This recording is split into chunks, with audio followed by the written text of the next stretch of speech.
Buenos días a todos los presentes y a todos los hermanos y amigos que están allá en el internet siguiendo fielmente el programa semana a semana.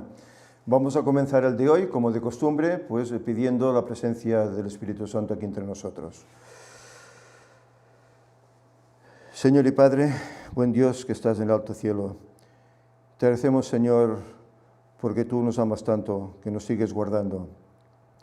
Tú nos das tiempo de vida y en el transcurso de la semana nos das un nuevo sábado en el cual poder estar aquí con los hermanos reunidos para escuchar más de ti, saber más de ti, aprender más de ti.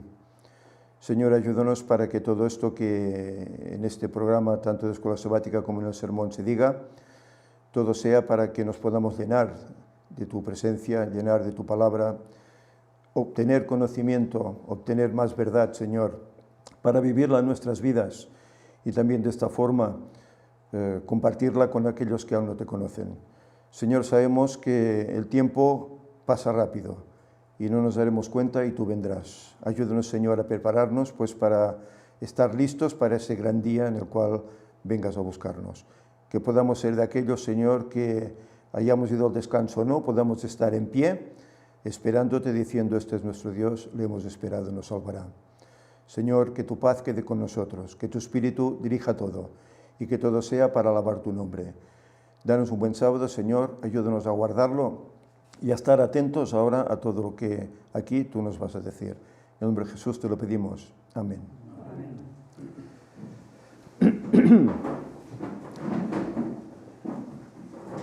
Muy bien, buenos días pues a todos los presentes, tanto de la sala como los amigos y hermanos que están en el internet. Un sábado más en el cual podemos congregarnos. Hoy el tiempo aquí ha mejorado un poco, hemos tenido unos días pues de frío, de heladas, pero bueno, ayer y hoy parece que la cosa ha frenado un poquito. Hoy tenemos un poco de sol, aunque pronostican lluvia también para hoy.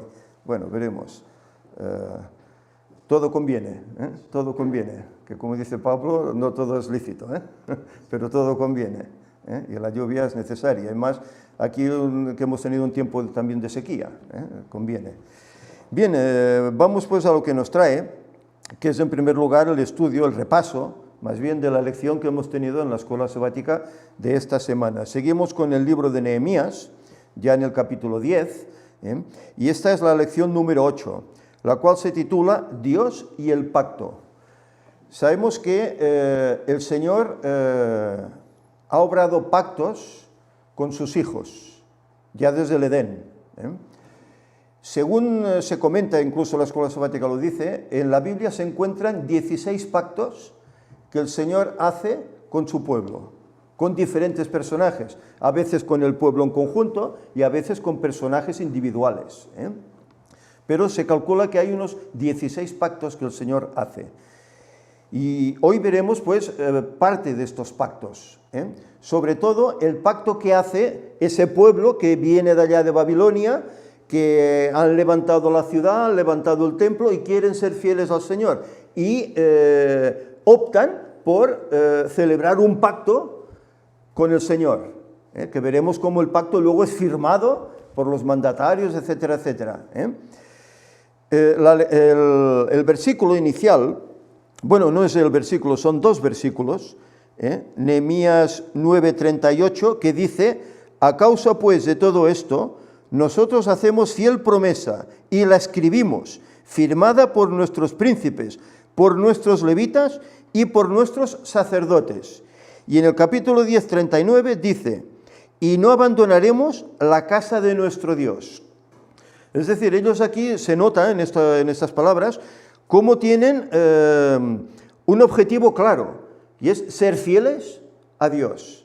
Y por eso dicen una promesa que escribimos y firmamos, tanto los príncipes como los levitas, como también los sacerdotes. Eran, por así decir, el rango superior del pueblo, ¿verdad? Pero veremos en la lección cómo nos dice que también el pueblo estaba dispuesto también a obedecer estos requisitos y a firmarlos, a ser fieles. La lástima es que las cosas no duran siempre.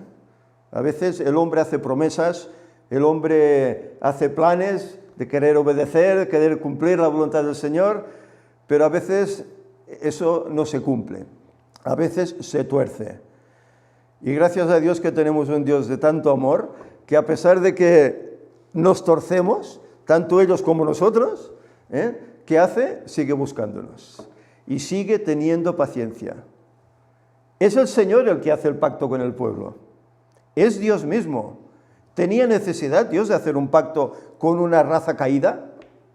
Unos seres que se han apartado de Él, que le han dado la espalda, pero en cambio busca a estos seres queridos para Él y hace un pacto con ellos.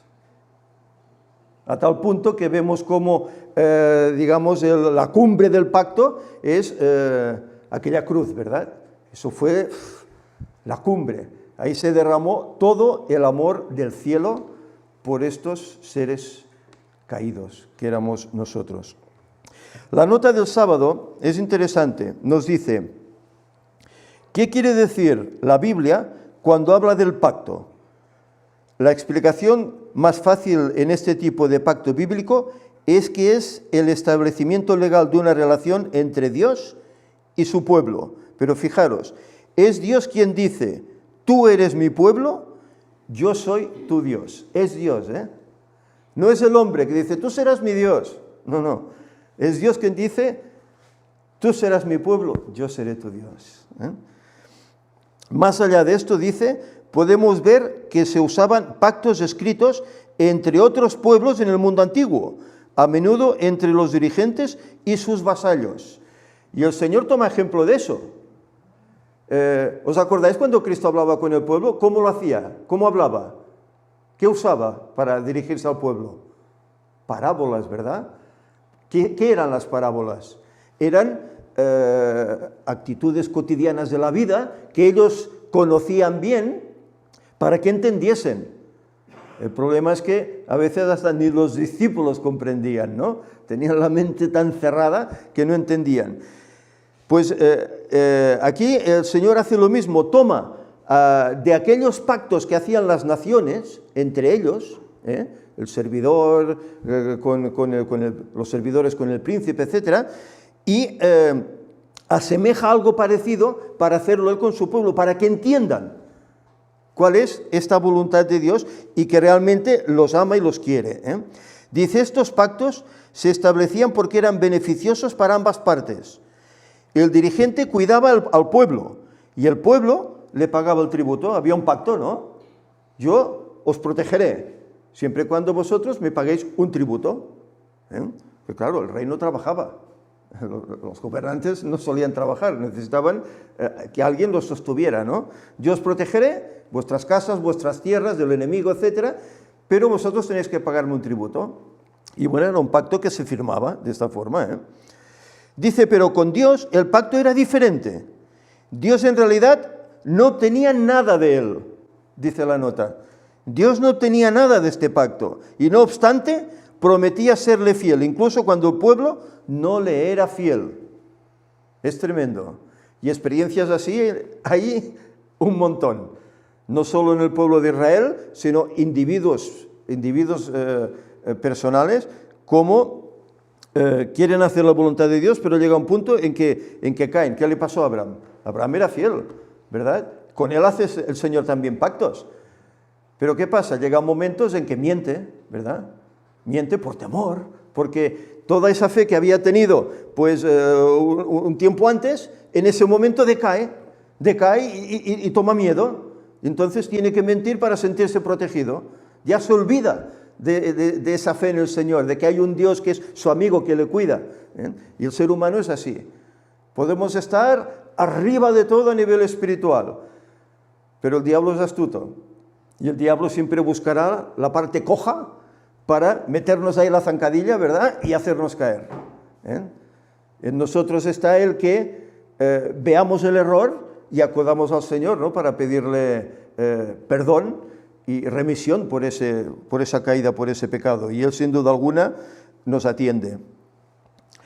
De hecho, dice, las bendiciones y las maldiciones sujetas al pacto posibilitaban que los israelitas supieran que habían estado infringiendo el pacto cuando empezaban a suceder cosas malas.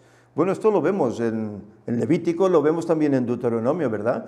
Como hay una serie de promesas en los pactos que el Señor hace con el pueblo. Si el pacto es cumplido, el Señor, ¿qué promete? Bendiciones, ¿verdad? La tierra será fructífera, no tendréis enfermedades, prosperaréis, ¿verdad? Pero si desobedecían a las leyes divinas, ¿qué ocurriría? No caería lluvia, la tierra se secaría como el bronce, caerían enfermos, serían atacados por enemigos. Es decir, para que se diesen cuenta que habían traspasado el pacto que habían establecido con Dios. En los días de José, ¿qué ocurrió? Sí, nosotros obedeceremos, Pero cuando Josué faltó, ¿qué pasó? Venga, a los Baales y a Moloch y a lo que hiciera falta, ¿verdad? Se olvidaron de todo, es tremendo. Bien, pues vamos a ir desgranando poquito a poquito esta lección, y si luego pues alguien quiere añadir alguna opinión, pues será bienvenida. La idea del pacto nos habla en el domingo. Y aquí pues dice que leamos estos pasajes de Nehemías 10, pero no lo vamos a leer todo, puesto que es muy extenso. Sí que me gustaría que leyésemos un par de versículos, el 28 y el 29. Nehemías capítulo 10. Aquí vemos cómo se habla acerca de todos estos firmantes del pacto, ¿verdad? Y hay aquí toda una serie de nombres que ahora no vamos a leer porque tal vez se nos haría pesado y quitaríamos también un tiempo, ¿no? Pero después de hablar aquí de todos esos personajes, de los príncipes, etcétera, etcétera, que son los levitas, los sacerdotes, que son los que firman el pacto, dice el versículo 28 y el versículo 29. Dice, y el resto del pueblo, sacerdotes, levitas, porteros y cantores, los sirvientes del templo y todos los que se habían apartado de los pueblos de las tierras a la ley de Dios, con sus mujeres, sus hijos e hijas, todo el que tenía comprensión y discernimiento, se reunieron con sus hermanos y sus principales para protestar y jurar que andarían en la ley de Dios, que fue dada por Moisés, siervo de Dios, y que guardarían y cumplirían todos los mandamientos, decretos y estatutos de Jehová nuestro Dios. Es decir, es lo que antes decíamos, ¿verdad? Todos se ponen de acuerdo, incluso el mismo Nehemías, que era el gobernante, todos se ponen de acuerdo en ser fieles y firmar ese decreto, ese pacto de ser fieles al Señor. Esta era la idea del pacto. Y bueno, y aparentemente, pues lo cumplen. Parece que todo va marchando bien, incluso a tal extremo, a tal punto que vimos ya en semanas pasadas cómo los que habían obtenido matrimonios con personas no judías, ¿qué habían hecho? Pues se habían separado, ¿verdad?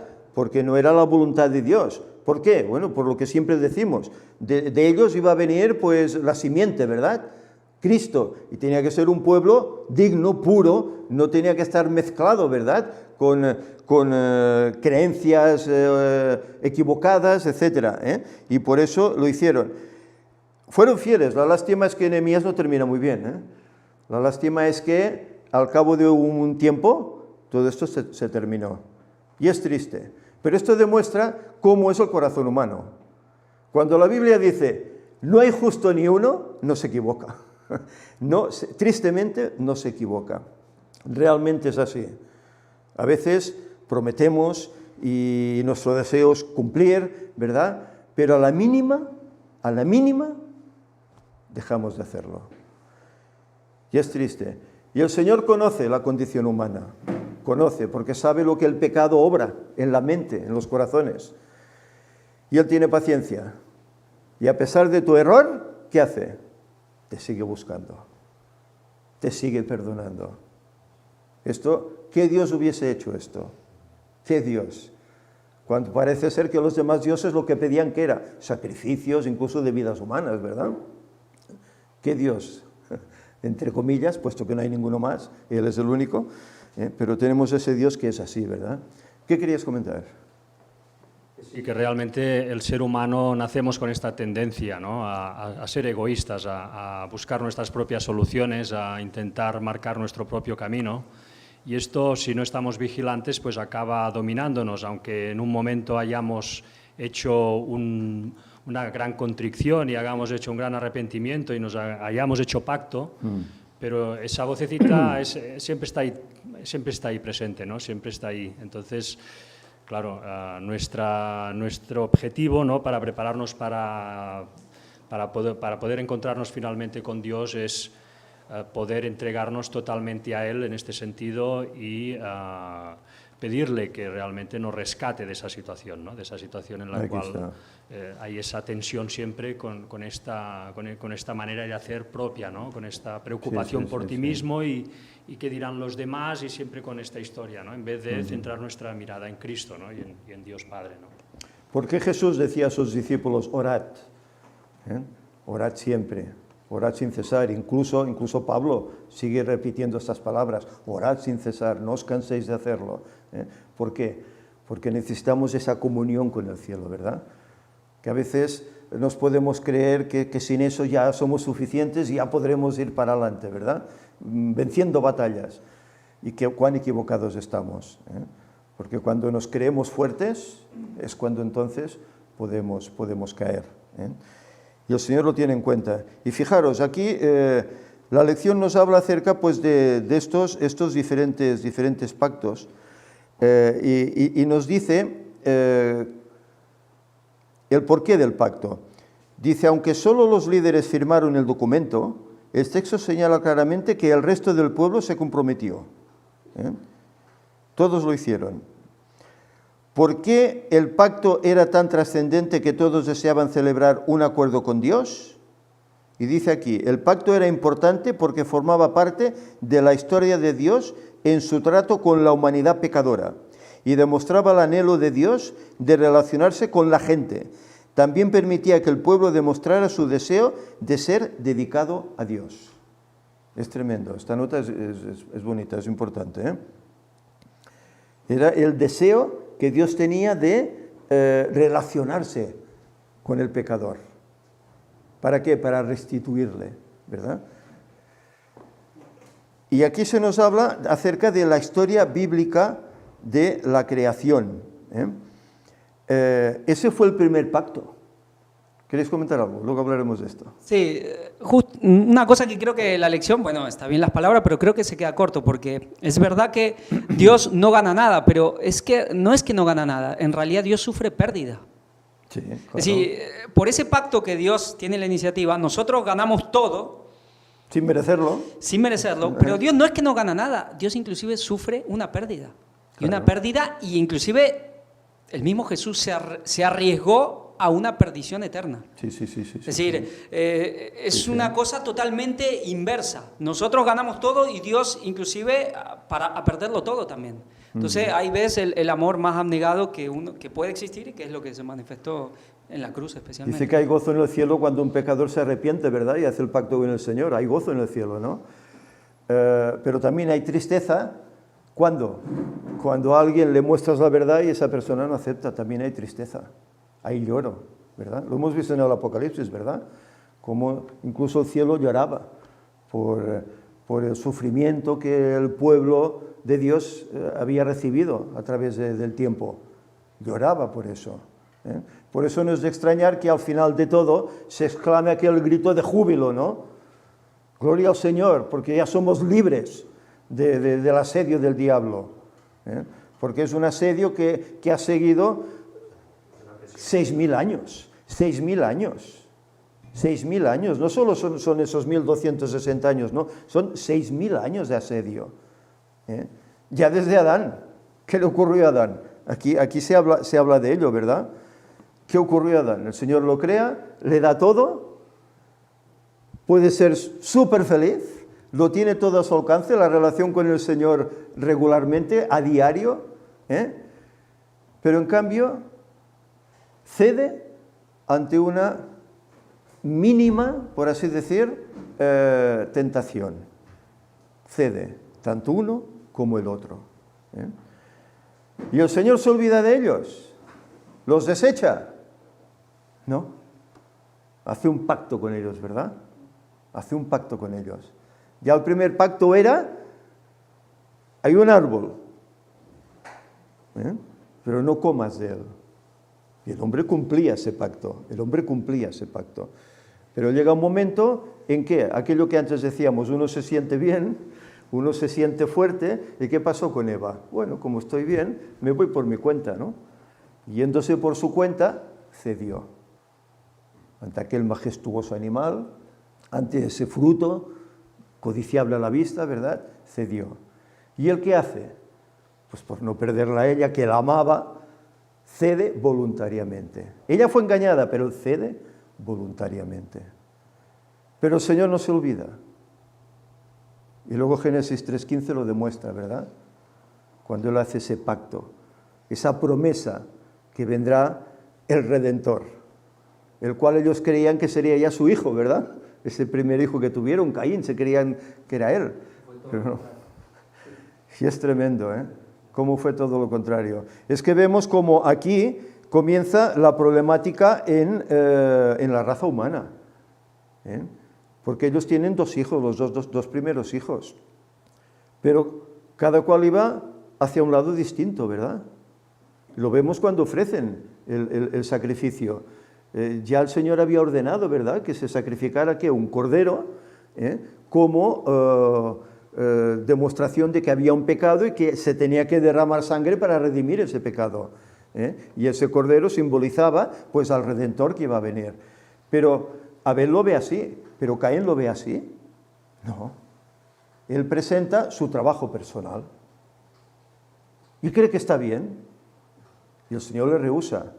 Pero llega todo a tal punto que, bueno, vemos cómo quita la vida de su hermano, pero además él se va de la presencia del Señor. Edifica ciudades, se cierra entre murallas para perder de vista el libro de la naturaleza y perder de vista al Señor. ¿Y qué pasa? Si vamos leyendo, dice que el séptimo descendiente de Caín, ¿quién fue? ¿Os acordáis? Lamec. Y Lamec dice que comenzó, ¿qué cosa? La poligamia. La poligamia. Cosa que luego el pueblo de Dios también vivió. Pero en cambio, el séptimo desde Adán, ¿quién fue? Desde Set, fue Enoc. Y Enoc fue como Lamec, ¿no? Dice que caminó con Dios a tal punto que ¿qué pasó un día? El Señor lo llevó con él. Y Enoc está allá. Y recordamos esas citas de Ellen White, que ella menciona que en visión fue llevada a esos mundos, ¿verdad? Y va a un mundo que tiene varias lunas, ¿verdad? Y allí, ¿a quién se encuentra? Y dialoga con él. Enoc. ¿Vives aquí? No, estoy de paso. Estoy de paso. He venido aquí de visita. Bueno, lo que haremos en la eternidad. Lo que haremos en la eternidad. Estar de paso por los lugares, ir de visita, viendo a otras criaturas que el Señor habrá creado en otros mundos. Estar con ellos. ¿Perdona? ¿No? Sí, será un aburrimiento fatal, sí. Sí. Pues es tremendo como esa idea del pacto que el Señor tiene es restituir aquello que se ha perdido con la caída, ¿verdad? Él quiere restituirlo y da todas las facilidades y todo, pone todo encima de la mesa para que el hombre lo tome y le vaya bien. Pero la lástima es que no siempre fue así, porque vemos cómo el tiempo va pasando.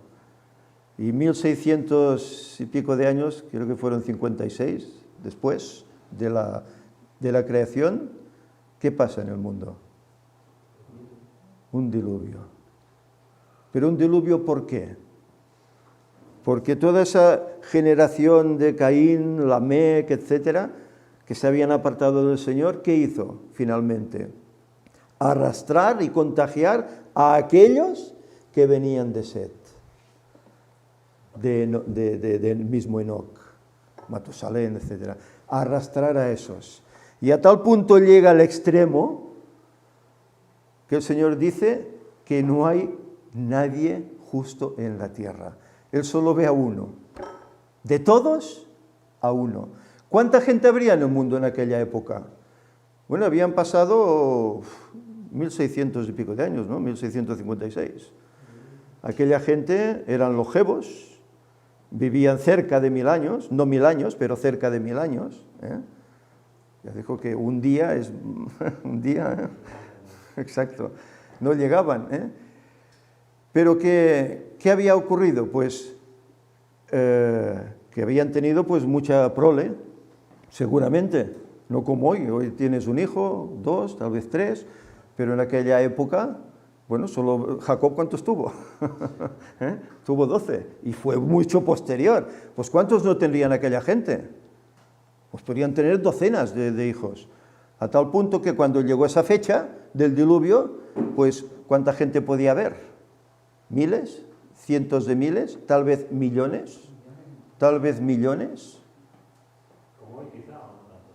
Pues cuando la Escritura dice como los días de Noé, es lo mismo que decimos acerca de la edad de Adán y la edad de Cristo, ¿no? Hay un paralelismo. Si Adán vivió 33 años o Cristo 33 y medio, quiere decir que Adán, el primer Adán, vivió lo mismo, ¿no? Pues si como los días de Noé, hoy, que son como los días de Noé, hay 7.000 o 7.500 millones ya, ¿qué no serían en aquel tiempo? Número arriba, número abajo, más o menos por ahí iría. Pero de todos ellos, solo uno, es tremendo. Bueno, esto era una victoria para el diablo, ¿verdad? Esto parecía una victoria para el diablo. Es que ahí parecía que el diablo pues ya era dueño y señor de este mundo y había derrotado a Dios. En otras ocasiones se lo echaba en cara, ¿verdad? ¿Os acordáis en la época de Wolf? Como el tema del día y la hora, ¿verdad? Dice, les echaban a la cara, ¿verdad? El mismo diablo les echaba a la cara a los fieles, ¿ves? Y al mismo Dios, mira, todo lo que haces por ellos, y mira, no quieren que vengas. Solo ponen excusas para tu venida, porque no están preparados, no quieren que vengas, no te quieren. Es tremendo. Y eso siempre ha estado así, siempre ha estado así.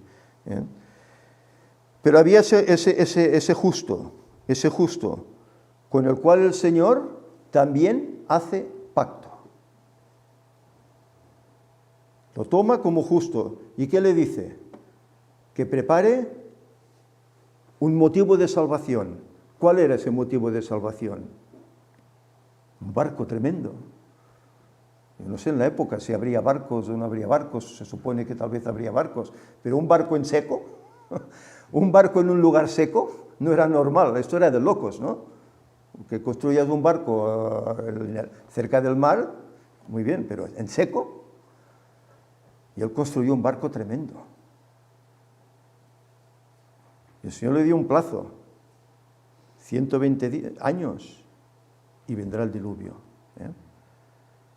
Y Noé creyó al Señor, igual que lo hizo Abraham posteriormente, y cumplió con ese mandato. Hizo el navío. Los animales llegaron de una forma milagrosa, que yo me imagino a la gente viendo eso, cómo quedarían todos confundidos. ¿Cómo es posible?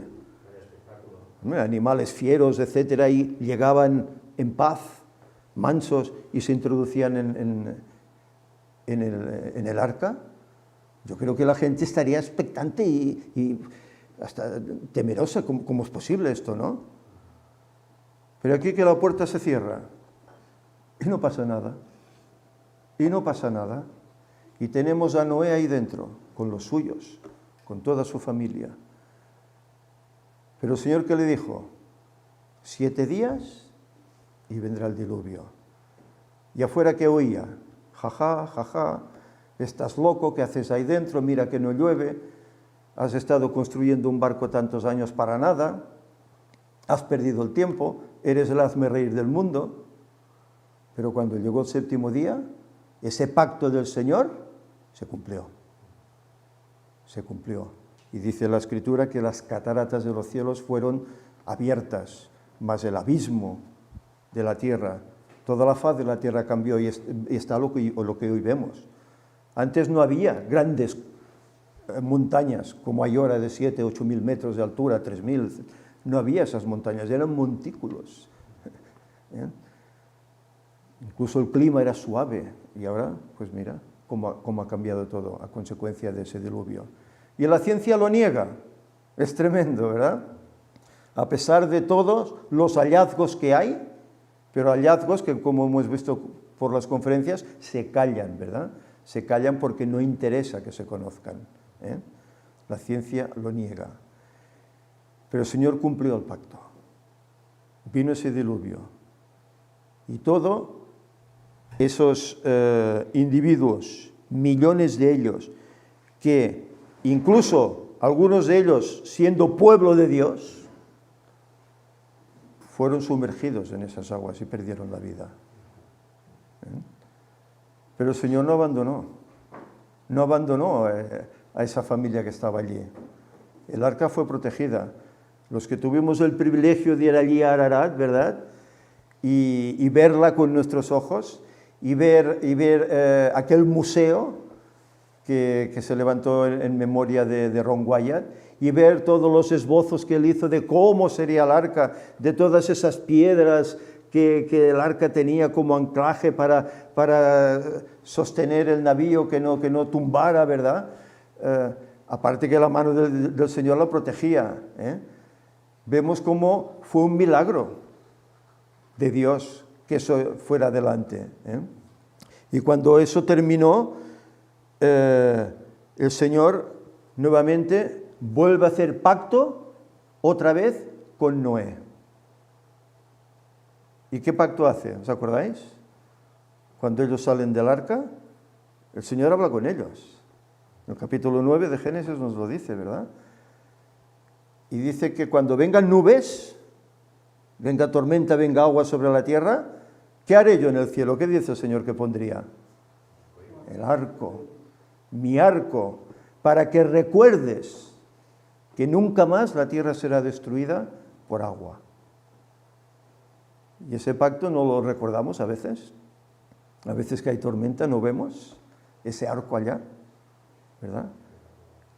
Que claro, para la gente, bueno, esto es el efecto de la luz, con el agua, etcétera, etcétera, ¿eh? Pero es una promesa que está ahí, escrita hace casi 5.000 años, ¿verdad? Está ahí, ¿eh? Y el Señor la cumple. Y de acuerdo que han habido desastres, es normal. Estamos en el fin del tiempo, y en el fin del tiempo el Señor dijo que habría desastres. Oiréis de terremotos, oiréis de guerras, etcétera, etcétera. Y hay desastres naturales, en todos los sentidos, ¿eh? Pero no es algo tan grave como para destruir el mundo, ¿eh? El Señor lo sostiene. Aún esos ángeles están ahí sujetando esos vientos, ¿eh? Pero vemos cómo el Señor hace esos pactos y Él los cumple. Y a veces que el hombre los olvida y el hombre se separa, olvida ese pacto y se separa del Señor, como hizo el pueblo de Israel, igual, es que es lo mismo, ¿eh? ¿Qué hace? Sigue buscando, sigue perdonando, sigue recordando. A ver, esos pactos no están aquí escritos, están aquí. Los podemos repasar, leer, releer. Están ahí. No solo eran para un pueblo específico en un momento determinado, son para el creyente de todos los tiempos. Y así lo entendían, pues, los creyentes, los pioneros y todos ellos lo entendían así, ¿verdad?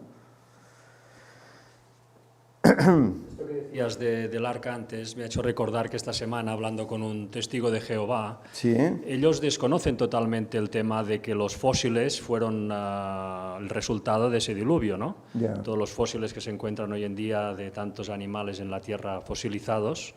No lo aceptan ellos. Ellos eso no lo aceptan, ellos dicen que eso viene de todos esos Sí, claro. millones de años que duraron los 6 días de la creación, que provocaron todos esos fósiles, ¿no? Sí, sí, sí. Realmente esta gente está en gran oscuridad, ¿no? En este sentido, Tremendo. se les escapa totalmente. Tremendo. Claro, para ellos cada día de la creación son periodos de miles de años, ¿eh?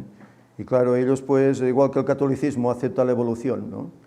Aceptan la evolución, por lo tanto, bueno, los dinosaurios existieron hace 65 millones de años y ahí se quedan, ¿no? Una evolución guiada por Dios, pero en definitiva es una evolución. Aquí está. Sí, Didi, querías... Al fin y al cabo, la teoría que se va a imponer de aquí a un futuro, ¿no? Este evolucionismo, esta teoría del ateísmo absoluto también va a desaparecer. Y va a quedar una evolución, pero guiada por un ser o seres superiores, digamos. Por eso sabemos la venida de Satanás como extraterrestre y todo. El tema, yo, justamente esta semana también estuve hablando con unos testigos de Jehová y comentábamos este tema. Claro, y hay cosas que realmente son unos baches terribles, porque si uno ve, Dios crea el sol y la luna después de haber creado las plantas, los vegetales. Entonces, ¿cómo es que no solo, y después los animales, no solo que las flores y todo eso estuvieron miles o millones de años sin las abejas que la polinicen, ¿cómo subsistieron sin la luz del sol? Claro, es ilógico. Bueno, claro, y ahí ya entran, pero sabemos que no es fácil hablar con ellos. Tienen 2 o 3 versículos para cada tema y ahí quedan y ya está, pero bueno. Yo no sé si vas a seguir, pero a mí hay algo que yo le vengo dando vuelta en la cosa quizás mucho tiempo. Acá en la lección hablaba del pacto siempre, y creo que tú lo aclaraste y me parece, era algo que yo pensaba, como que el primer pacto realmente se hizo en el Edén antes del pecado, no que los pactos surgieron a raíz del pecado. Lo que yo hace mucho tiempo le vengo dando vueltas es el nuevo pacto y el antiguo pacto, ¿no? Siempre lo he escuchado en una cuestión muy cronológica y es lo que se usa generalmente en el mundo, digamos, evangélico y hasta católico y de toda la cristiandad, decir, el antiguo pacto es todo el Antiguo Testamento, el nuevo pacto es a partir de Jesús, que es algo nuevo y con eso ya se dan licencia para hacer lo que quieran, digamos, ¿no? Desechar la ley o el sábado, esto. Ahora, nuevo pacto y buenas nuevas son lo mismo. Es decir, ¿cuándo realmente se da el nuevo pacto? Me vas a poner en un aprieto, el nuevo pacto. Pero intentaremos solucionarlo con la ayuda del Señor. Lo que, digamos, Génesis 3:15, ¿es un viejo pacto o es un nuevo pacto? Digamos, lo que yo digo, en el Edén había un pacto y Dios después hace algo nuevo, es verdad. Entonces, ¿cuándo se pone en marcha de alguna manera, aunque sea el plan del nuevo pacto? Realmente hay 2 pactos y Pablo lo menciona, ¿verdad? Él lo dice a menudo, hay 2 pactos. Había un pacto que tenía que ver con la primera venida de Cristo. Y la preparación, lo que antes comentábamos, la preparación del pueblo para ello, ¿no? Para poder ser idóneos en salud, en verdad, en creencia, en todo, idóneos para recibir luego a ese remanente que va a venir. Recordemos que es a Abraham, ¿verdad?, que se le dice tu simiente, ¿no? En tu simiente serán benditas todas las familias de la tierra. No dicen las simientes. Abraham tuvo una infinidad tremenda de descendientes, ¿verdad? Pero dice en tu simiente. Claro, ¿la simiente cuál era? Uno, que es Cristo.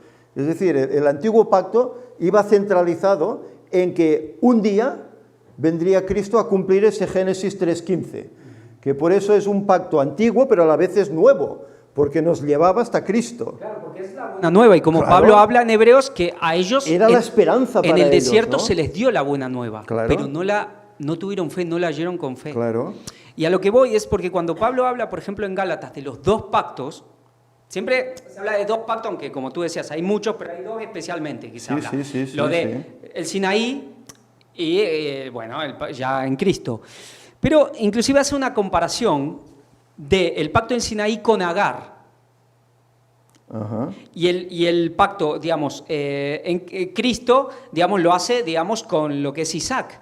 Pero dice que, digamos, en el tema de Agar, de Ismael y de Isaac, uno vino de la carne y el otro vino del espíritu. Claro, pero nosotros sabemos que también lo del Sinaí no vino de la carne, vino del espíritu. Y como siempre va hablando de que, y lo mismo dice Jeremías en 31:31, que haré otro pacto, un nuevo pacto, porque han invalidado mi pacto. Como que Dios siempre quiso cumplir. Dice, y este es el nuevo pacto. Yo escribiré mis leyes en sus corazones y las grabaré en sus mentes.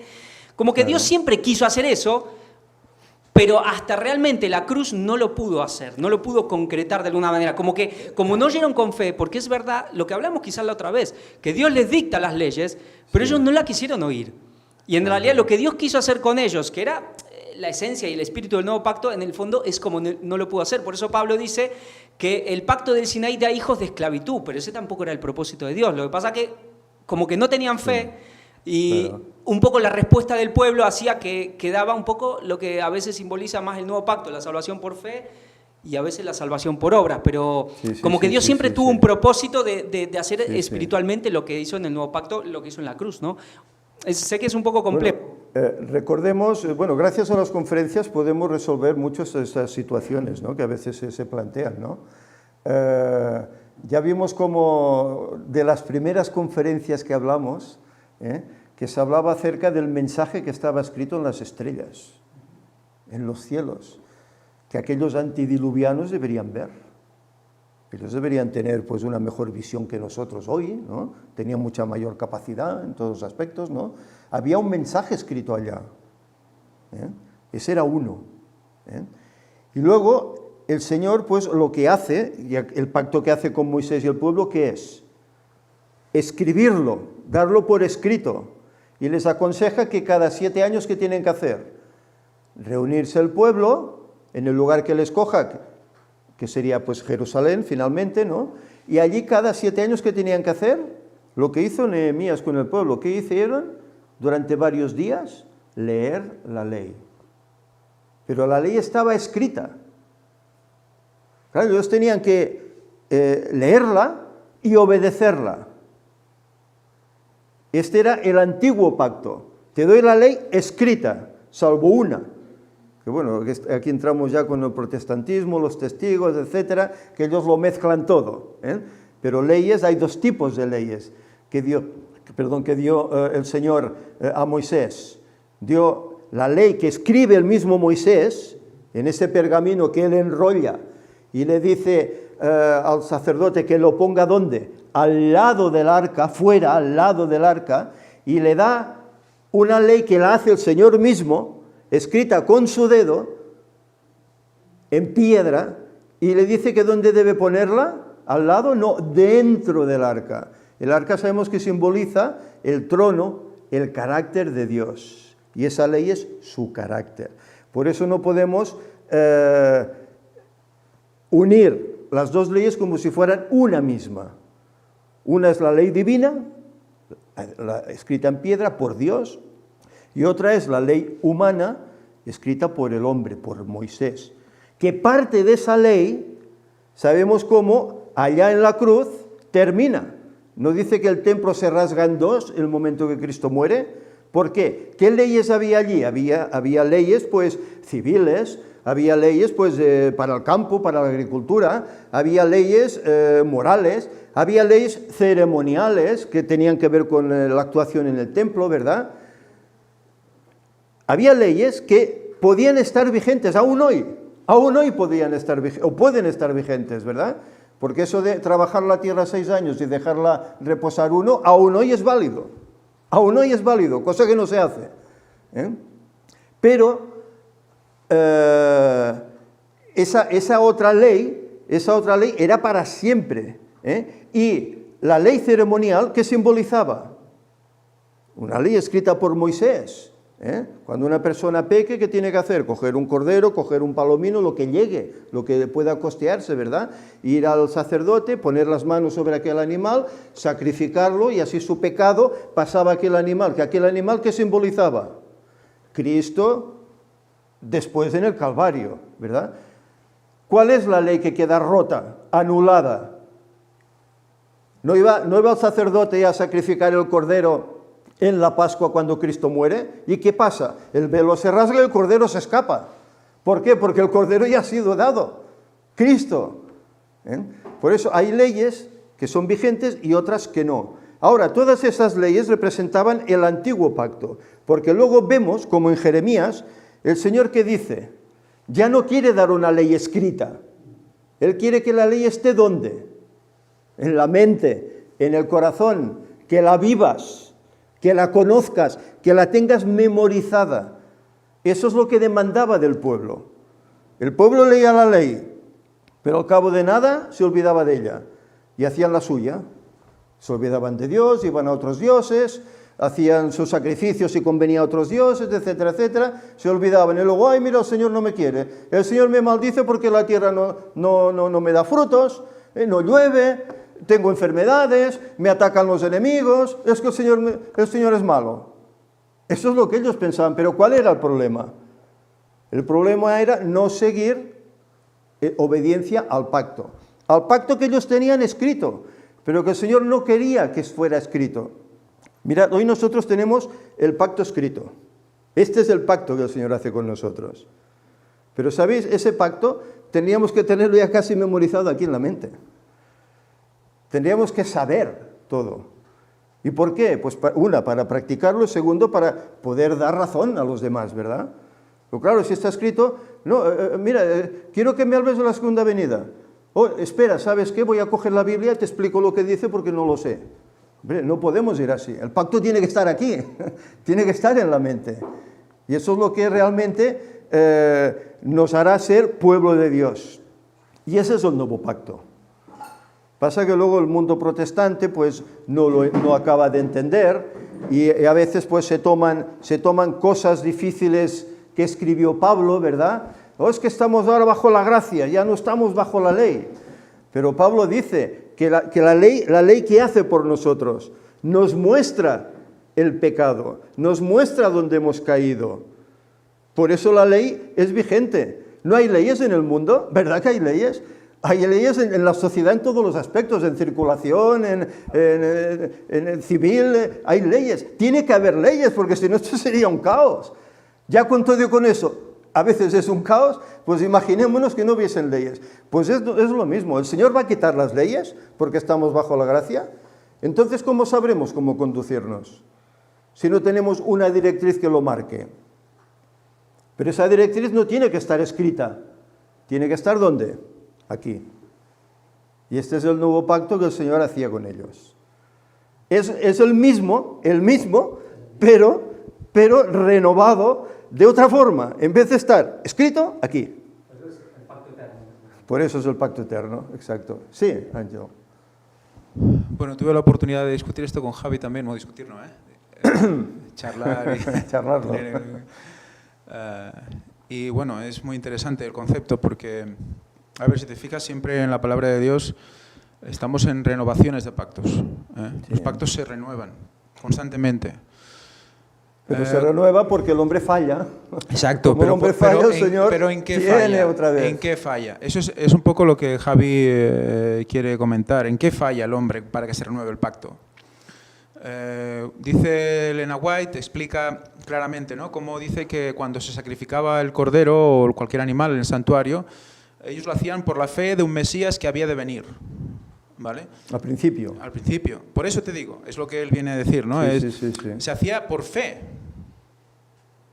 En el momento que se hace por fe, estás por fe creyendo en el Mesías que ha de venir. Claro. Antes de que venga, pero estás participando del nuevo pacto. Y cumpliendo el pacto. Me estás participando del pacto de Cristo. Claro. Porque representa a Cristo. Entonces, en el momento que se pierde la fe, en el momento en el que ya no se hace porque se tiene que hacer, o sea, ya no se hace por la fe, sí. Ya se hace simplemente por pura tradición, pura rutina. Por rito, entonces, sí. Ahí es donde él comentaba que podía ser que esto se considerara antiguo pacto también, o sea, a nivel espiritual, o sea, a nivel personal de cada uno, ¿no? Que hoy mismo podemos estar en el nuevo y en el antiguo, ¿no? Claro. Y eso lo convierte en cronológico también, o sea, ¿por qué se ve a nivel cronológico? Porque fue en esa época, ¿no? Porque donde sin la presencia de Cristo, pues evidentemente era más fácil, digamos, puesto entre comillas, caer, ¿no? Porque no lo veías, no lo tenías, no tenías su historia, ¿no? Sí, ahora ya, viendo a Cristo, su manifestación y todo, tenemos mucha más información, tenemos mucha historia delante, y si ya lo hacemos es porque ya no queremos creer, ¿no? Claro.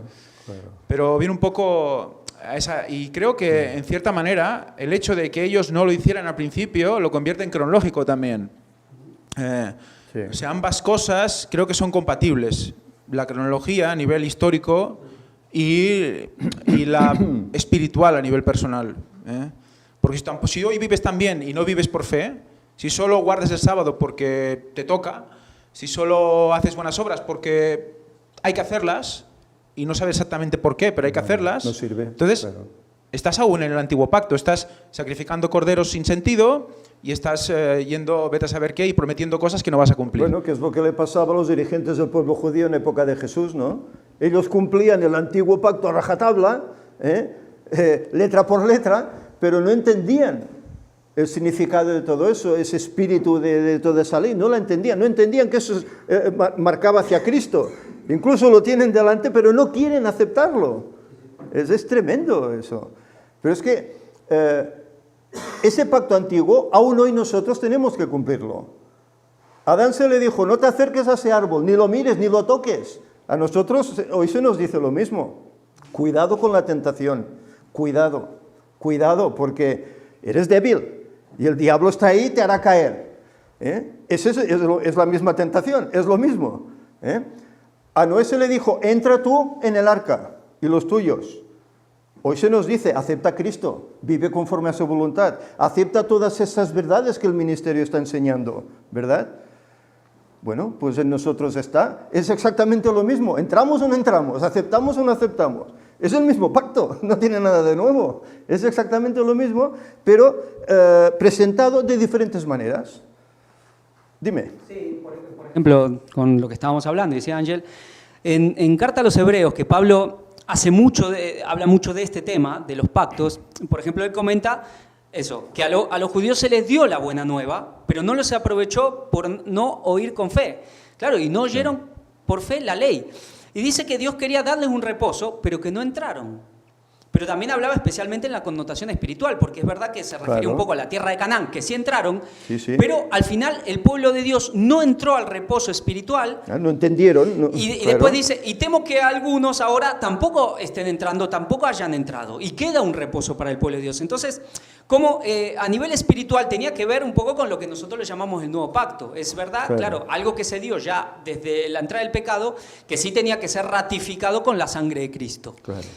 Pero un poco eso es lo que decía Ángel, si nosotros realmente vemos que la cuestión es la fe, si nosotros no estamos actuando por fe y si no por obras, es como que espiritualmente estamos fuera del reposo y estamos en el antiguo pacto.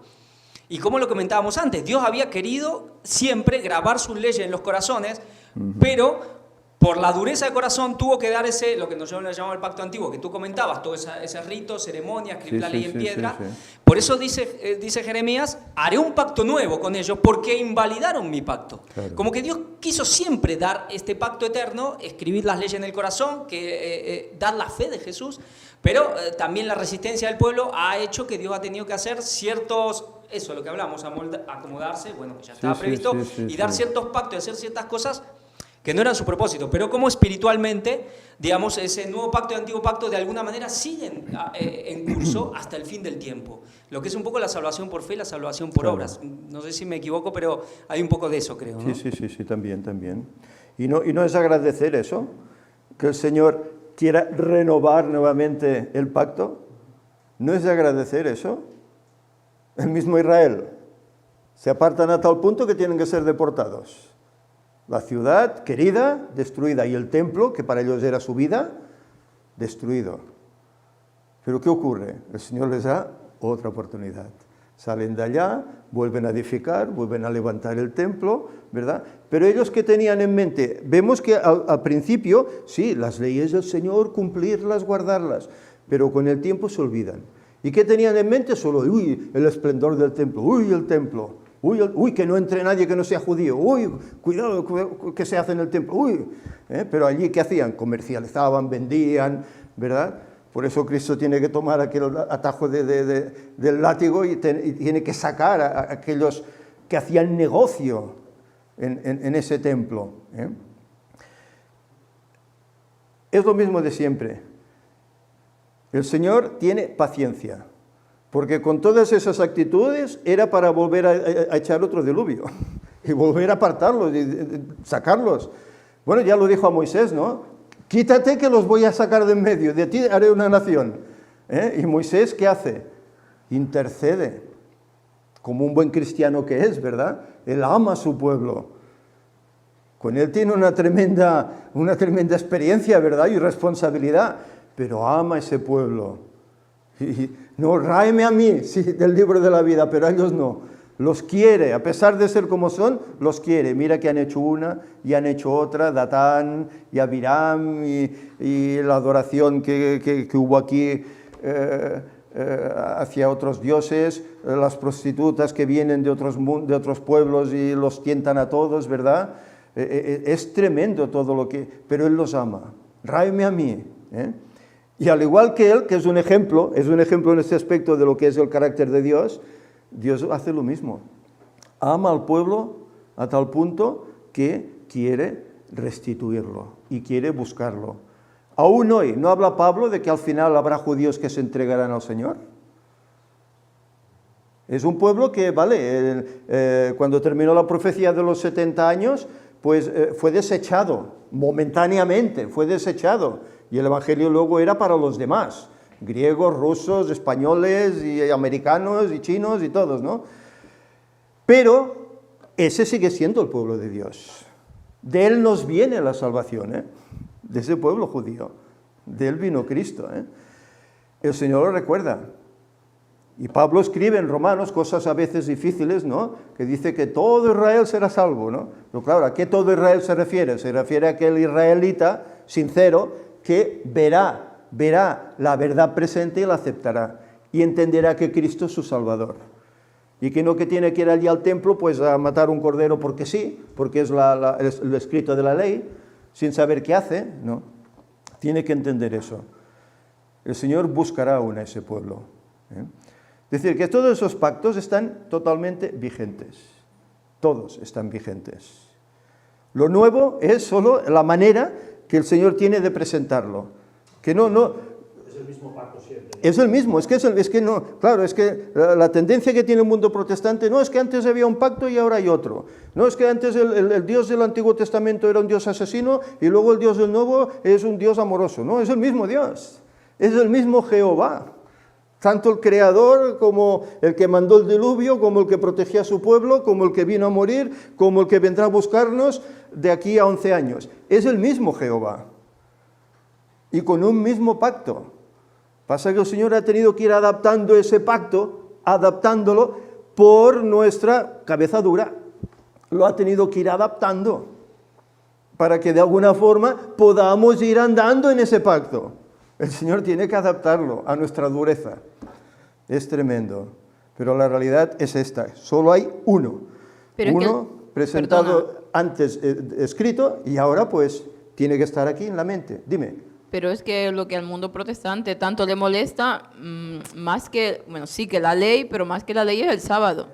Ya. Al menos, por eso es lo que sí, destruyen todo. o sea, ese es el punto. Ese es el punto a ver, clave. que sí que dice una vez salvo, siempre salvo, y todo Claro. que la ley, bueno, El todo sábado lo que era para habla. los judíos, ¿no? Pero Dice. lo que más le molesta al mundo protestante es el sábado. O sea, Sí. todo lo que hacen, todo lo que dicen, va siempre a ese punto, ¿no? Porque Exacto. ese es el mandamiento que les sobra.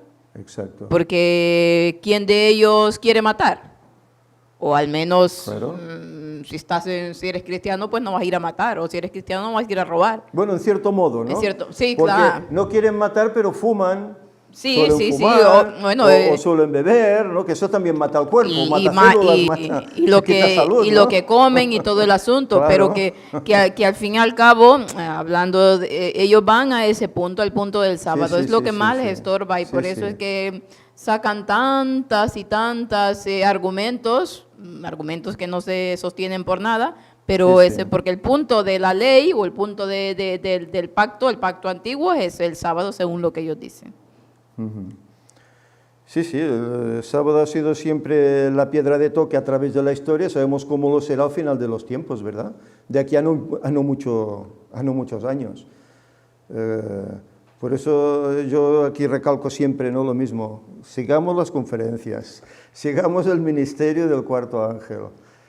Es el ministerio del tercer Elías, del último Elías para este mundo, en el cual ahí se desarrolla pues todos los eventos que tienen que venir y de qué forma van a venir, para que estemos preparados para todo ello. Pero la gente es dura, ¿no? Es que este hombre engaña, ¿no? Es que oímos tantas cosas, ¿verdad? El sábado, es que vosotros el sábado para los judíos. Claro, yo a cuántos no les he dicho, Adán era judío y el Señor le dio el sábado, ¿Era judío? Pues él guardaba el sábado.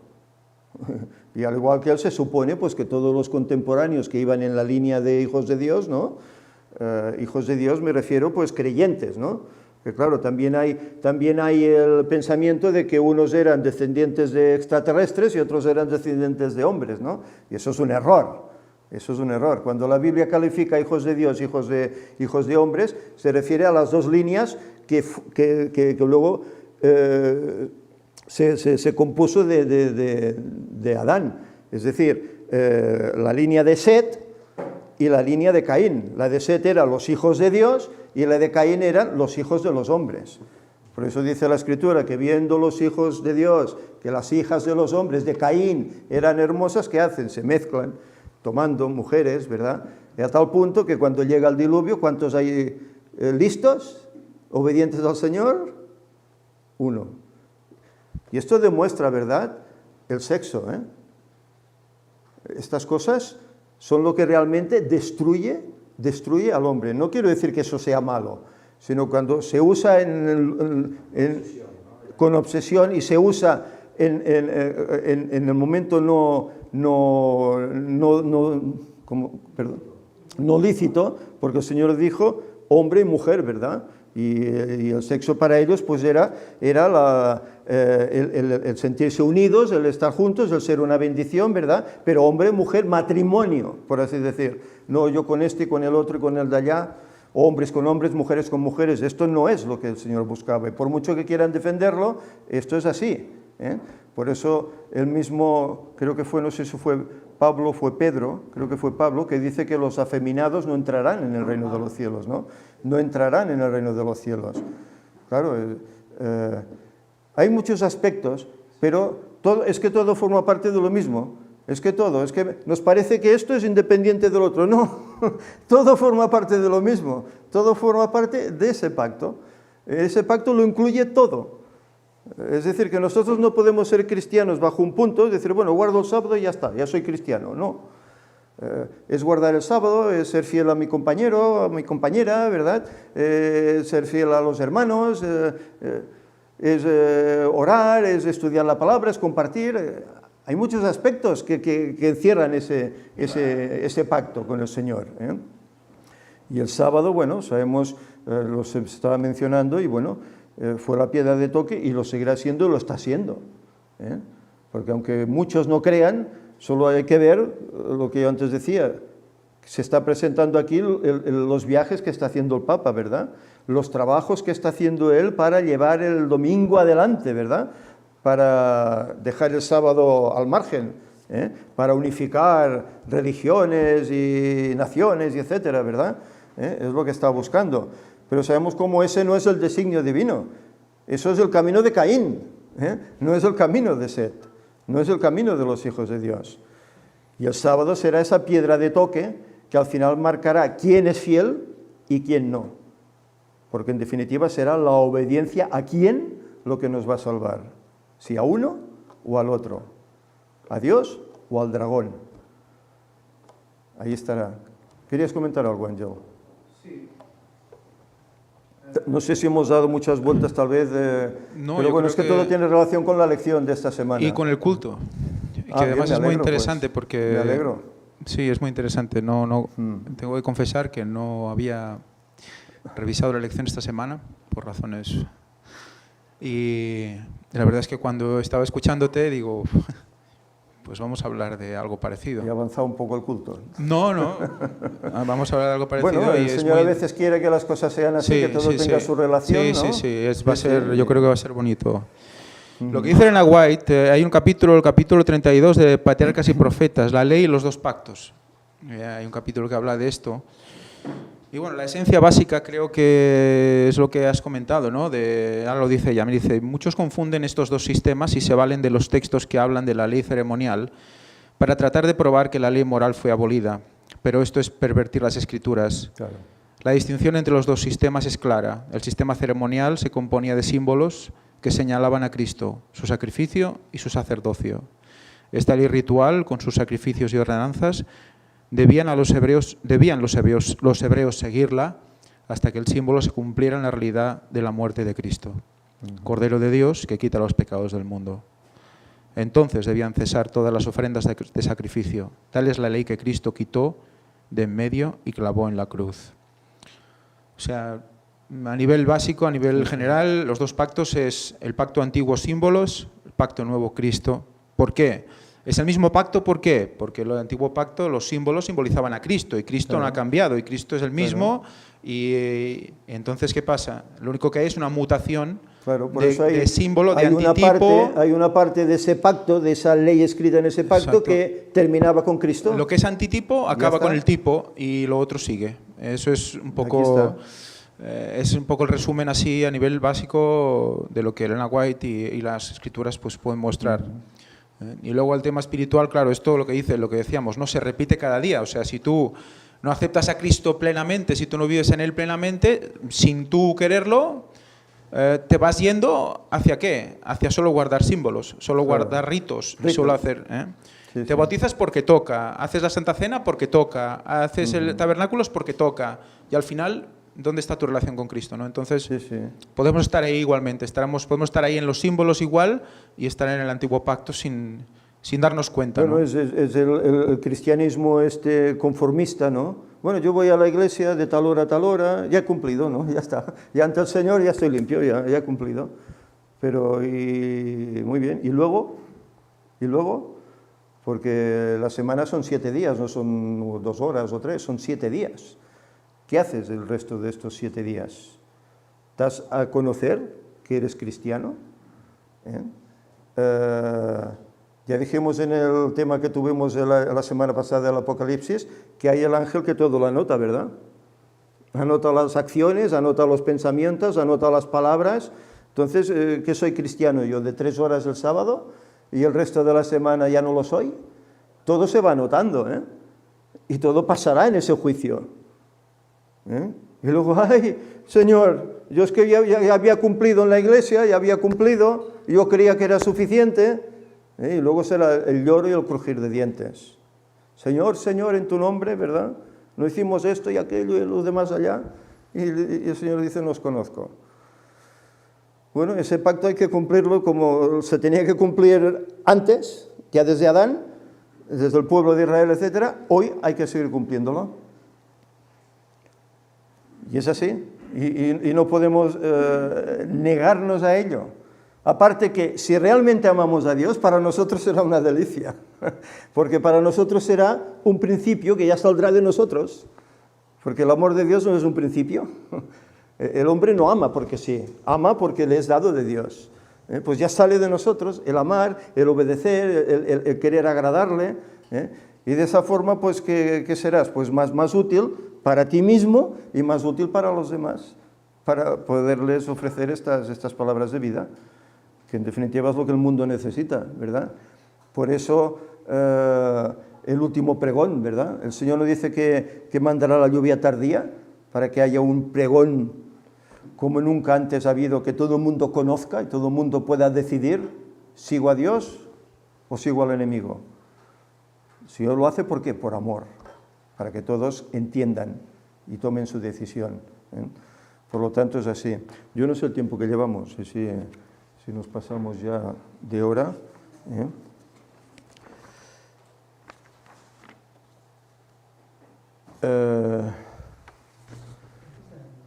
Bueno, aquí se habla también, la lección nos habla acerca de promesas,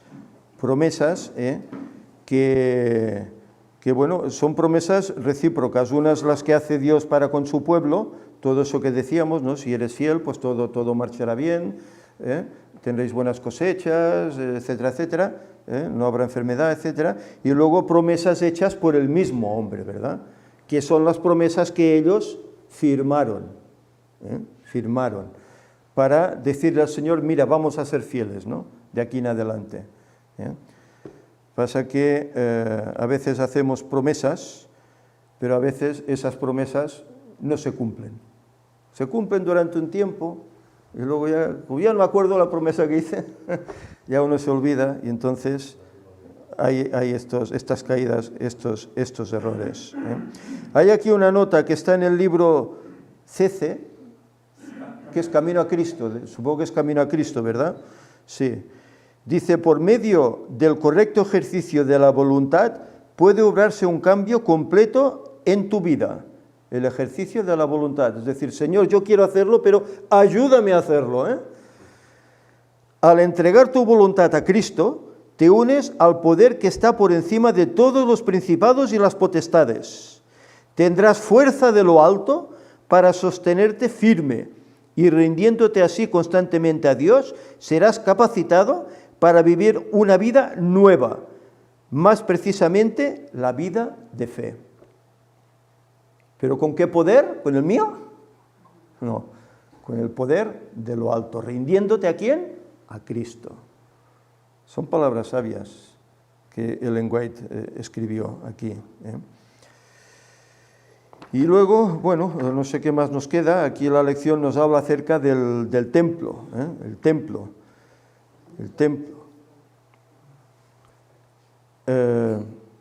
¿Querías comentar algo?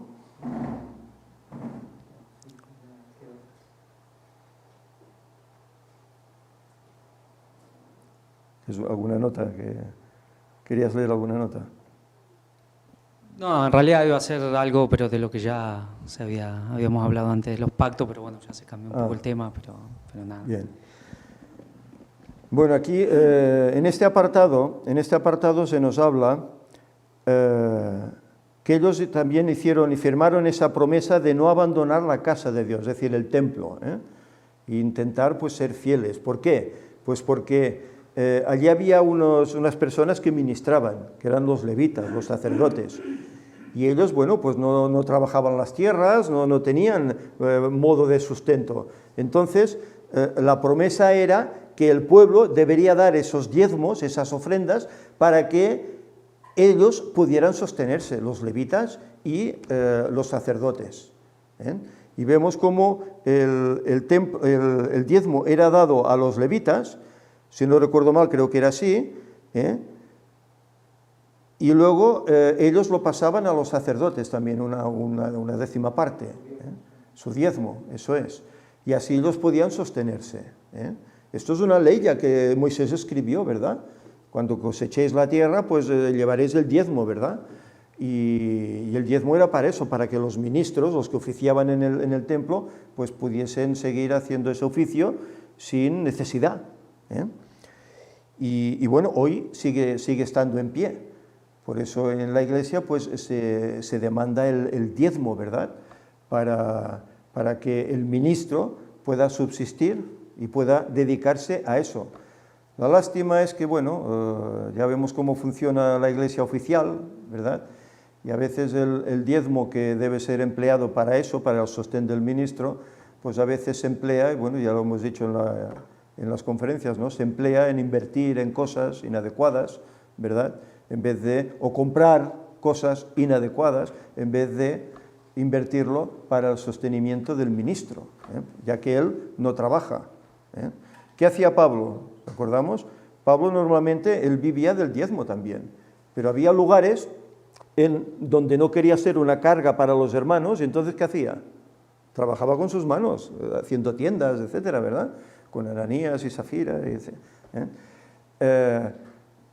pero por lo general, pues los que oficiaban en el templo solo se dedicaban a eso, estaban ahí las 24 horas del día, necesitaban ese diezmo, ¿eh?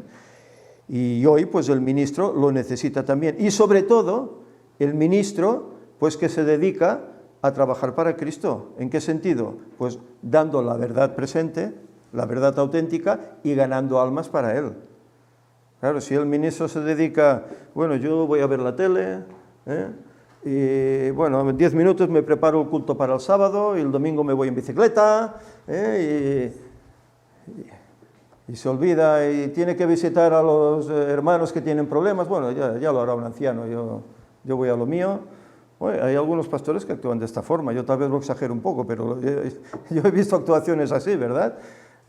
Que no quieren saber nada de los problemas de los hermanos a su vida, ¿eh? ¿Ese ministro es apto para recibir el diezmo? No, porque no está haciendo la actitud adecuada, ¿eh?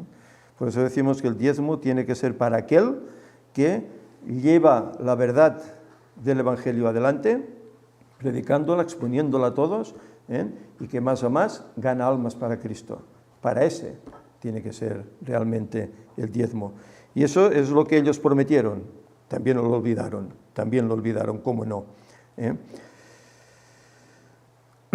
Dice, cuando el templo estaba bien administrado, le daba a la nación una vida espiritual vibrante, porque le indicaba al pueblo la solución definitiva al problema del pecado, que era a través de la muerte de un cordero, que simbolizaba a la vez, ¿qué? A Cristo. Cuando Jesús murió en la cruz, esa solución fue suplida. Y hay aquí un pasaje en Romanos 5 que me gustaría que leyésemos. Romanos capítulo 5, versículos del 5 al 10, son palabras de Pablo respecto a este tema. Dice, y la esperanza no avergüenza, porque el amor de Dios ha sido derramado en nuestros corazones por el Espíritu Santo que nos fue dado, porque Cristo, cuando aún éramos débiles, a su tiempo murió por los impíos. ¿Qué quiere decir cuando éramos débiles? Cuando éramos pecadores, cuando éramos sin Cristo. Él muere por nosotros, recordemos, Él muere por todo ser humano de este mundo. Luego otra cosa es que los seres humanos acepten o no acepten ese sacrificio, pero Él muere para dar opción a todos, sean del país que sean y tengan el pensamiento y la creencia que tengan. Él muere por todos. Dice, ciertamente apenas morirá alguno por un justo, con todo pudiera ser que alguno osara morir por el bueno. Bueno, han habido casos, ¿verdad? Mas Dios muestra su amor para con nosotros en que siendo aún pecadores, Cristo murió por nosotros. Él no hace el pacto con Adán, lo hace antes de que cayera, pero lo renueva después de caer, porque no lo olvida. Has caído, pero yo estoy contigo. Pues mucho más, estando ya justificados en su sangre, por Él seremos salvos de la ira. Porque si siendo enemigos fuimos reconciliados con Dios por la muerte de su Hijo, mucho más estando reconciliados seremos salvos por su vida, claro. Si siendo enemigos fuimos reconciliados, ¿cuánto más si lo aceptamos? El mismo Jesús nos llama hermanos, hijos de Dios. Y no hay justo ni uno. Pero nos ama tanto que olvida esto, nos limpia. Nos dice que al final Él nos dará esas vestiduras blancas de pureza, que hará con nosotros un carácter digno, un carácter parecido al de Cristo. ¿Para qué? Para que podamos estar ante la presencia del Padre, que es santo. Y solo lo que sea santo podrá estar en su presencia. Por eso dice que ninguno que tenga mancha podrá entrar. La parábola de las bodas, Había un hombre que no estaba vestido. ¿Qué haces aquí? Echadlo fuera. Los demás estaban preparados para la boda. Eso simboliza que nada que esté sucio en el sentido pues espiritual, en todos los sentidos, ¿verdad?, podrá entrar. Si tú no aceptas a Cristo, si no aceptas sus requisitos para ser salvo, no podrás entrar. Y hoy tenemos que trabajar esa santificación, esa pureza, ese vestido. Hoy tenemos que trabajarlo y lo haremos con su ayuda. Bien, y finalmente la escuela sabática aquí termina con una nota de Ellen White, también en el Camino a Cristo, que se llama La consagración.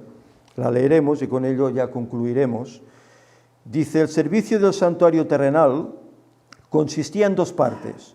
Los sacerdotes ministraban diariamente en el lugar santo y una vez al año el sumo sacerdote efectuaba un servicio especial de expiación en el lugar santísimo para purificar el santuario. ¿Os acordáis de aquella diapositiva que os puse la semana pasada? Aquel sacerdote que pone aquellas manos en aquel macho cabrío. Eso es lo que os sucedía una vez al año, Yom Kippur. Día tras día el pecador arrepentido llevaba su ofrenda a la puerta del tabernáculo y poniendo la mano sobre la cabeza de la víctima confesaba sus pecados, transfiriéndolos así figurativamente de sí mismo a la víctima inocente. Luego se mataba el animal. Sin derramamiento de sangre, dice el apóstol, no hay remisión de pecados. La vida de la carne, ¿está dónde? en la sangre. La ley de Dios quebrantada exigía la vida del transgresor. La ley de Dios quebrantada. La sangre que representaba la vida perdida del pecador, cuya culpa cargaba la víctima, la llevaba el sacerdote al lugar santo y la salpicaba ante el velo, detrás del cual estaba el arca que contenía la ley que el pecador había transgredido. Mediante esta ceremonia, el pecado era transferido figurativamente a través de la sangre, ¿dónde? Al santuario. Por eso una vez al año eso tenía que limpiarse. Y se hacía ese examen en el cual el pueblo tenía que estar a bien con el Señor, habiéndose arrepentido de sus pecados, ¿verdad?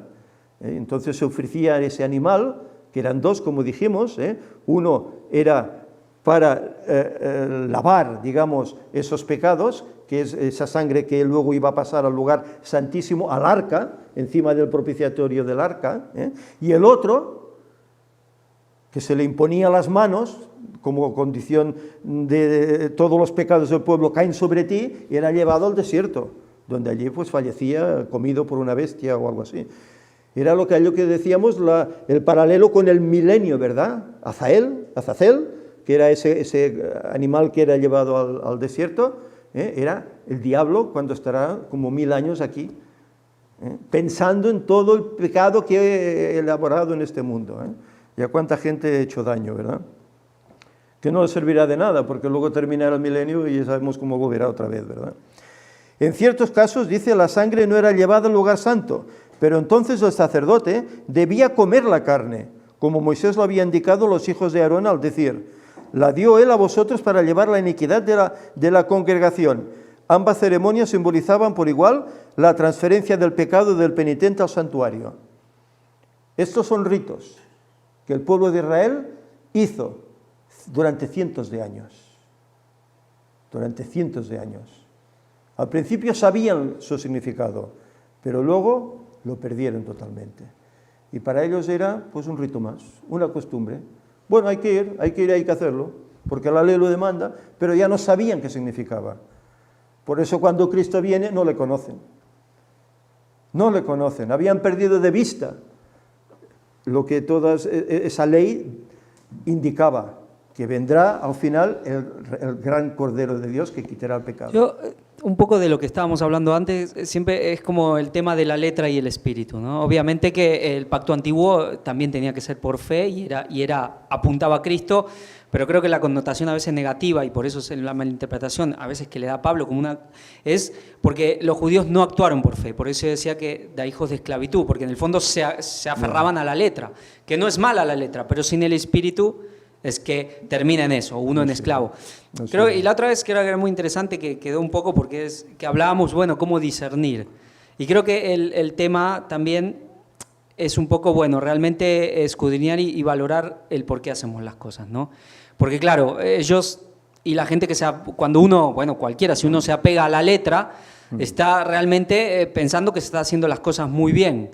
Pero ese es el espíritu farisaico y a veces tema, hablamos de la oración, bueno, todo lo que uno tiene que hacer, que es parte del hábito cristiano, tendría que ser, pero hay un tema de realmente preguntarnos, bueno, el por qué hacemos las cosas, ¿no? Claro. Vale, estoy haciendo muchísimo, soy una disciplina impresionante, pero ¿por qué estoy haciendo las cosas? Y ahí creo que es un punto que sí puede ser trascendental para ser honesto con uno mismo y definir y saber si yo estoy actuando con un espíritu o con otro. Bueno, ¿cuál es lo que me mueve? ¿Qué es la intención que yo tengo para hacer esto o hacer lo otro? Por eso ese es el espíritu de la ley, que debe ser ese principio en nosotros, ¿no? Que debemos tener en nuestra mente, en nuestro corazón, y que salga pues espontáneamente. Claro. Y no lo hago porque la ley dice que tengo que hacerlo, ¿no? Y te quedas tan ancho, ¿no? Sí, no sirve para nada. Y sin duda vemos que es verdad que Dios quiso hacer una cosa con los judíos y al final ese pacto antiguo de todas las ceremonias, Dios quiso aclarar más para que ellos entiendan, pero no lo pudieron hacer. Y al final quedó como esa connotación negativa que en realidad no la tendría por qué tener, ¿no? Sí. Cristo mismo, ¿no? Les explica, habla acerca del divorcio, ¿no? Claro. Vosotros decís que, ¿no? Una mujer pues, que ha sido tomada en adulterio, no sé qué, que la puedes repudiar, puedes divorciarte y tomar a otra y tal y cual. Pero dicen, bueno, ¿y por qué Moisés permitió esto, no? El repudio de la mujer. ¿Y por qué dice Cristo? Por la dureza de vuestro corazón. Porque no entendíais el espíritu con el cual eso estaba escrito. Por eso Pablo dice Claro. que no era perfecta ese pacto, Claro. que tenía imperfecciones, claro, porque Dios tuvo que hacer cosas, permitir cosas para que ellos... Tenía imperfecciones porque el hombre Exacto. no lo entendía Exacto. y no lo aceptaba. Exacto, y Por eso lo creo- demás era totalmente correcta. Creo que Ah, es un poco lo que se hablaba aquí Claro. cuando uno puede estar más en el antiguo pacto en ese sentido, ¿no? Que se aferra a la letra y pierde un poco la gracia del espíritu y la fe, ¿no? Aquí está. Sí, Aquí sí. está. Bueno. Sí, sí, sí, sí.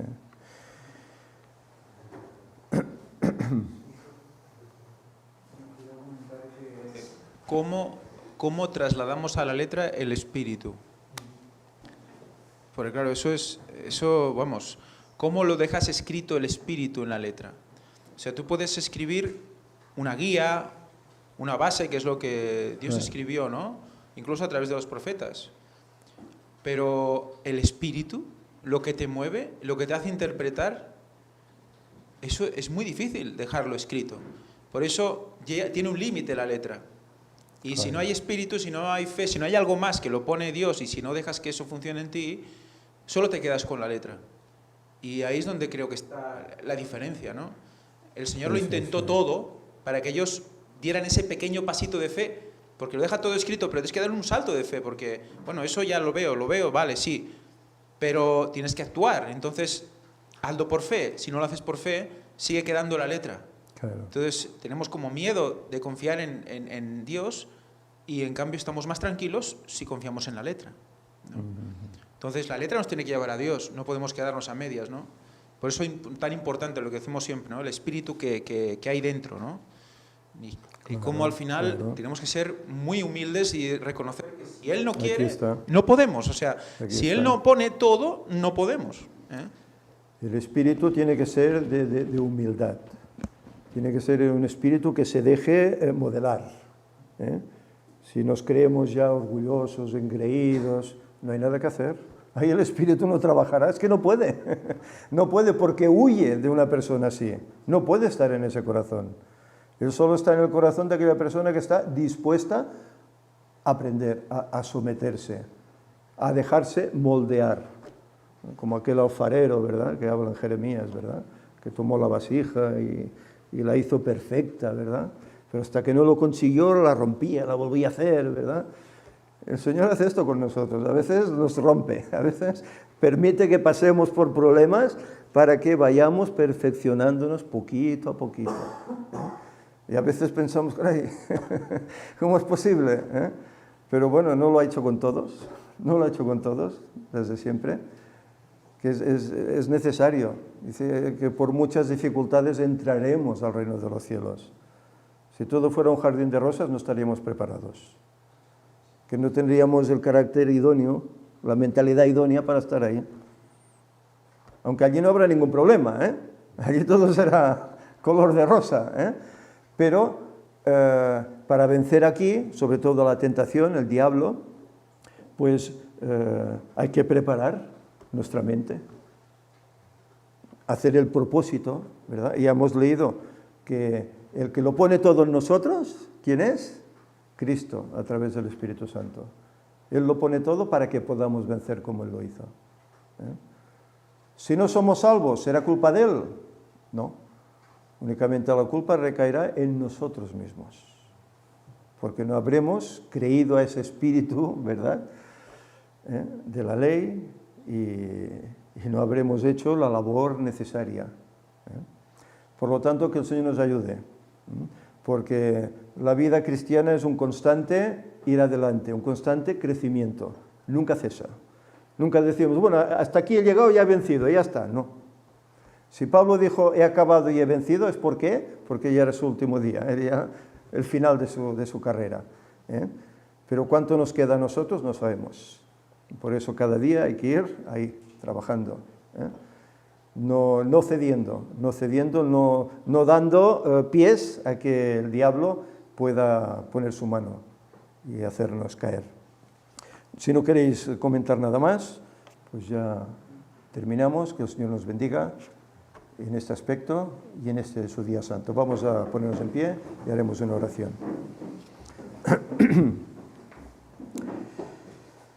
Señor, te agradecemos porque tu palabra es tan rica. En ella encontramos tanta esperanza, tanta alegría. Tú por eso la dejaste escrita, a través del sacrificio de todos esos autores que a través del tiempo lo hicieron. Personas que también tuvieron sus dificultades, personas que eran como nosotros, con sus tendencias, pero que tú, Señor, ayudaste, fueron fieles y siguieron adelante y vencieron. Señor, nosotros también queremos vencer, como hicieron ellos, como hizo Pablo, como hicieron tantos otros. Pero te ruego, Señor, que tú nos ayudes, que tal como hemos visto hoy, el Espíritu Santo esté con nosotros para que Él nos corrija, para que Él nos haga aptos, nos haga esos recipientes aptos para poder estar, Señor, en tu presencia y para poder llevar esperanza y salvación a aquellos que aún no lo conocen. Señor, ayuda a tu pueblo, sobre todo a esta iglesia adventista, Señor, que sabemos cómo está errando el blanco, está errando el camino.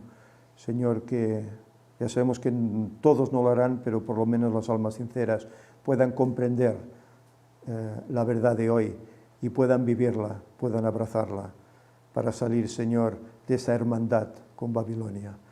Señor, que tu paz quede con nosotros, que nos ayudes a mejorar a diario y nos ayudes, Señor, a no ceder a la tentación. Bendícenos y prepáranos para el servicio de culto que vamos a tener ahora, que en el nombre de Jesús te lo pedimos. Amén.